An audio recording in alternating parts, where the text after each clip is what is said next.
গেল কয়েকদিনে দেশে সাপের একটি প্রজাতি নিয়ে আলোচনায় সয়লাব সামাজিক যোগাযোগ মাধ্যম। শুধু অন্তর্জালেই নয়, চায়ের দোকান কিংবা যে কোনো আড্ডা আলোচনায় উঠে আসছে রাসেলস ভাইপার নামে বিষধর এক সাপের প্রসঙ্গ। সম্প্রতি বেশ কিছু জেলায় রাসেলস ভাইপার সাপ নিয়ে আতঙ্ক ছড়িয়ে পড়েছে।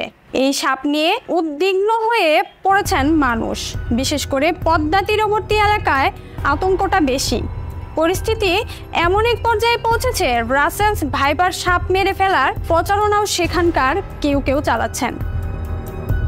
রাসেলস ভাইপার সাপটি নিয়েও অনেকের মধ্যে আছে কৌতূহল। বিষধর রাসেলস ভাইপার স্থানীয়ভাবে চন্দ্রবোরা ও ওরোবোরা নামেও পরিচিত। সাপটি দেখতে অনেকটা অজগরের বাচ্চার মতো। ব্রিটিশ শাসনামলে ভারতে কাজ করতে এসেছিলেন স্কটিশ সার্জন প্যাট্রিক রাসেল। 1796 সালে তিনি এই সাপ সম্পর্কে গবেষণা করেন। তার নাম অনুসারে এই সাপের নামকরণ করা হয়, অর্থাৎ প্যাট্রিক রাসেল থেকে রাসেলস ভাইপার।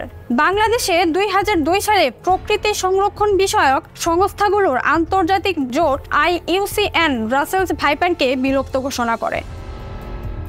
সাপটি মূলত শুষ্ক অঞ্চলের, বিশেষ করে বরেন্দ্র এলাকার বাসিন্দা হলেও এখন উপকূলীয় এলাকায় কয়েকটি জেলা সহ অন্তত 35টি জেলায় ছড়িয়ে পড়েছে বলে জানাচ্ছেন বিশেষজ্ঞ ও সংশ্লিষ্টরা।